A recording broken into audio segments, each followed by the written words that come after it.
নমস্কার সবাইকে। আজকে 6ই মার্চ 2025। গত ভিডিওতে আপনাদেরকে যেহেতু আমি বলেছিলাম যে নিফটির কিন্তু 22,500 লেভেলটা কিন্তু খুব ক্রিটিক্যাল। 22,500 যতক্ষণ না নিফটি ক্রস করে স্ট্যান্ড করে যাচ্ছে ততক্ষণ না কিন্তু নিফটি কিন্তু উইক আছে। আপনারা এই কথাটা ভালো করে মাথায় রাখবেন। 22,500 আপনাদেরকে আমি বারে বারে বলছি,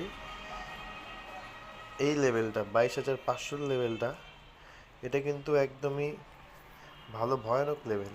এই লেভেলটা কিন্তু নিফটিকে পার করতেই হবে, নাহলে কিন্তু নিফটি এখনও উইক আছে।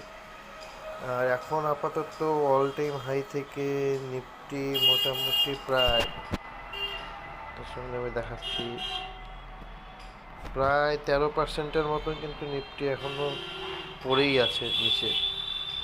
দেখেন প্রায় 14% পড়ে আছে।